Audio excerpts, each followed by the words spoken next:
शहरं वाढतात, शहरातील माणसं वाढतात. ही माणसं संसाधनांचा वापर कशा प्रकारे करतात यावर त्यांचं आरोग्य आणि शहराचं भवितव्य अवलंबून असतं. याच अनुषंगाने एक गंभीर विषय म्हणजे कचरा व्यवस्थापन. कचऱ्याची विल्हेवाट नीटपणे लावली गेली नाही तर आजार पसरतात, आरोग्य खालावते. पुण्यामध्ये दररोज 2200 मेट्रिक टन घनकचरा तयार होतो. योग्य व्यवस्थापनाच्या अभावी हा कचरा डम्पिंग ग्राउंडवर फेकला जातो आणि जाळून टाकला जातो.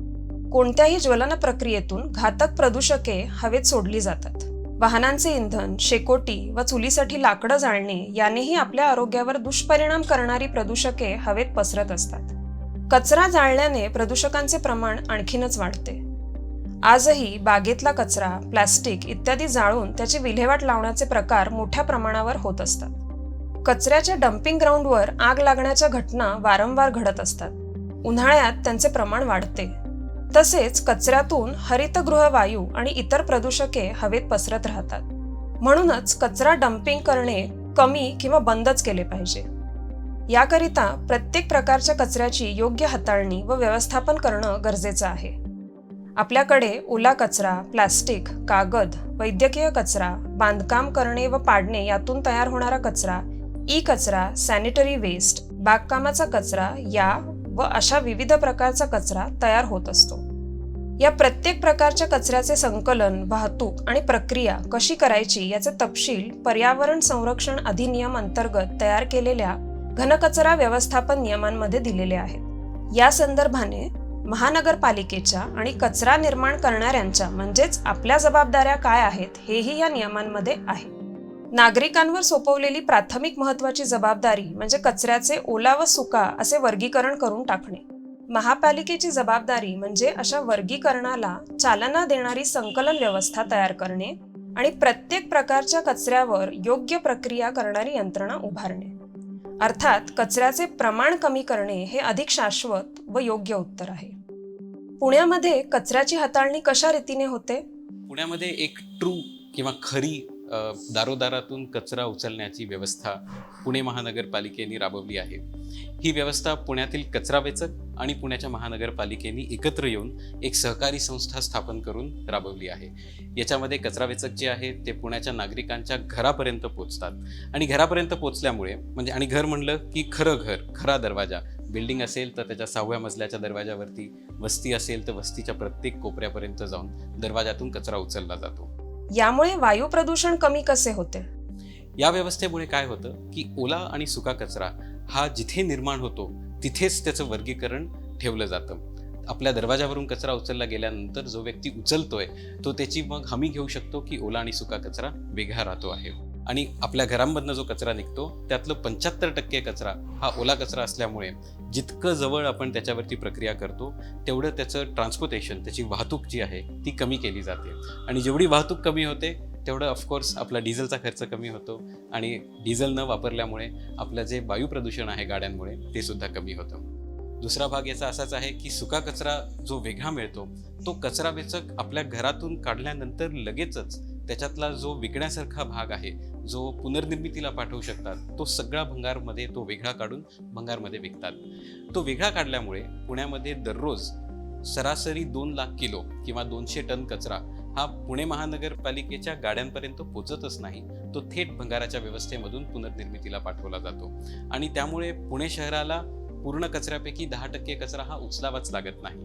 त्याचे पुढचे जे सगळे टप्पे आहेत त्याचं सुद्धा विकेंद्रीकरण आपल्याला करता आलं आहे पुण्यामध्ये.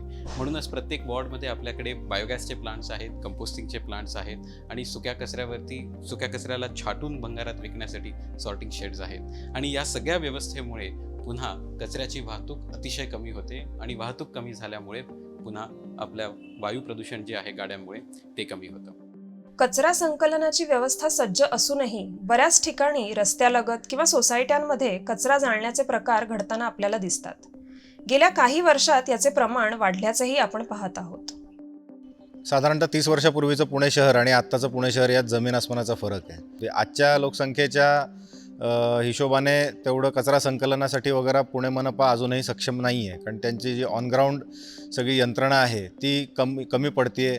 त्याचसोबत इतक्या झपाट्याने पुणे शहराची वाढ झालेली आहे की ज्या छोट्या छोट्या वस्त्या वगैरे आहेत, एस्पेशली आता आमचा हा पाषाण बाणेरचा वगैरे जो भाग बघितला, जो थोडासा हायवेला लागून आहे, तर ते कुठेही जी कलेक्शनची यंत्रणा आहे त्याच्यामध्ये कचरा देतच असं नाही आणि त्यामुळे इनडेफिनेटली ते कचरा जाळणं हे सुरूच आहे.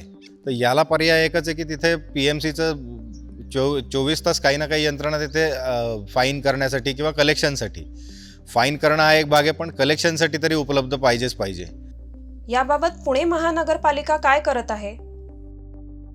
पुणे शहराचं क्षेत्रफळ हे 516 स्क्वेअर किलोमीटर आहे आणि पुणे शहराची लोकसंख्येचा विचार करता 40 लाखापेक्षा लोकसंख्या ही जास्त आहे. फ्लोटिंग पॉप्युलेशन जर त्याच्यामध्ये इन्क्लूड केले तर साधारणतः 60 लाखापेक्षा जास्त लोकसंख्या पुणे शहराची आहे. पुणे शहरामध्ये दररोज 2200 मेट्रिक टन कचरा जमा होतो. त्याच्यामध्ये 1200 ते 1300 मेट्रिक टन सुका कचरा आणि 900 मेट्रिक टन ओला कचरा हा जमा होतो. या शहरामध्ये कोणत्याही प्रकारे कचरा आपण डम्पिंग करत नाही.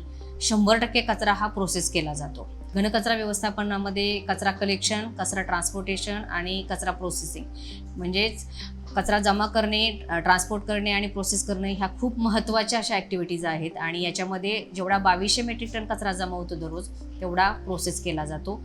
कचरा जर रस्त्यावरती फेकला किंवा नाल्यामध्ये टाकला तर 180 रुपये पर दंडात्मक कारवाई होते. शिवाय कचरा जर जाळला तर त्याची दंडात्मक कारवाई ही करताना 500 रुपये दंड आकारला जातो. त्यामुळे कोणत्याही नागरिकांनी इथं तिथं कचरा न टाकता न जाळता तो आपल्या पुणे महानगरपालिकेच्या घनकचरा व्यवस्थापनच्या सिस्टीमलाच कचरा द्या.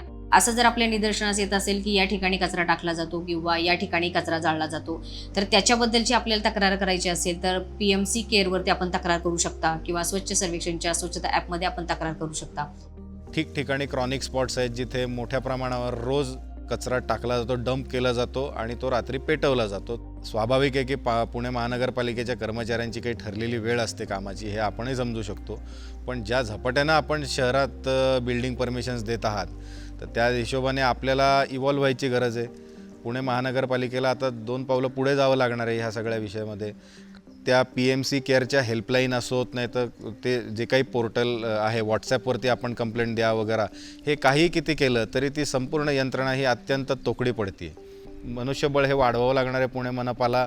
ह्या क्रॉनिक स्पॉट्सवरती आपण CCTVची मदत घ्या आणि प्रत्यक्ष तिथे माणसं ही मॉनिटरिंगसाठी उभी पाहिजेतच. तेव्हा तुम्ही आणि मोठ्या प्रमाणावर दंड करा. हे 500 रुपये वगैरे असे जे काही दंड पुणे महानगरपालिका लावते ह्याच्यानी काही होणार नाही आहे. नागरिक या नात्याने आपण काय करू शकतो?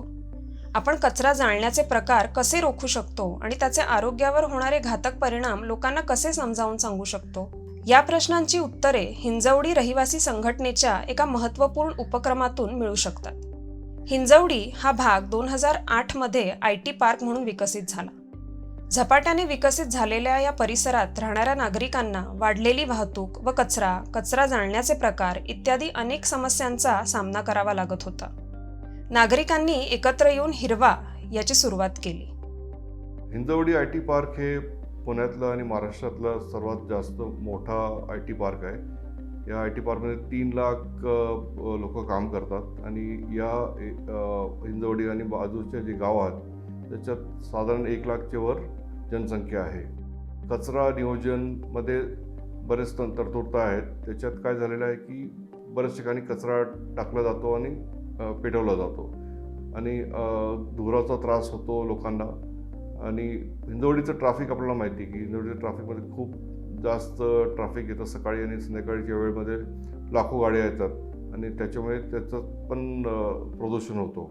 आणि लोकांचं या विषयावरती गव्हर्नमेंटच्या ऑफिशियल्सवरती बरोबर आणि तिकडच्या ग्रामपंचायत सदस्य आणि जिल्हा परिषदच्या सदस्यांबरोबर भरपूर चर्चा झाली आणि इथे कचऱ्याचं नियोजनासाठी जागा पण MIDCनी जिल्हा परिषदला नियोजन करायला सांगितलं होतं आणि त्याच्यानंतर त्याला थोडा वेळ लागत आहे. आजपर्यंत कचऱ्याचं प्रोसेसिंग प्लांट तिथे उभं झालं नाही आहे, तर तो प्रश्न आहेच. आणि त्या ठिकाणी कन्स्ट्रक्शन पण खूप वाढलं आहे.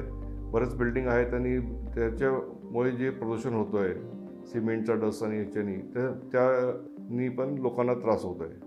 तर लोकांचा प्रयत्न चालू आहे. हिंजवडीच्या रहिवाशांचं असोसिएशन आहे, इंडस्ट्रीजचे असोसिएशन आहेत, ते मिळून या विषयावरती गव्हर्नमेंटचे बरोबर आणि बाकी ऑफिसबरोबर त्यांचा रेग्युलर संपर्क आहे. ARAIने 2021 केलेल्या एमिशन इन्व्हेंटरी ऑफ पुणे मध्ये असे दिसून आले की पुण्यातील एकूण PM 2.5 प्रदूषणामध्ये कचरा जाळणे आणि स्वयंपाक व अन्य कारणांसाठी केले जाणारे घरगुती जळण या दोन्हीचे 6% योगदान आहे. याच मालिकेतील आधीच्या फिल्ममध्ये आपण वायू प्रदूषणाचे, विशेषतः PM प्रदूषणाचे आरोग्यावरील दुष्परिणाम समजून घेतले आहेत.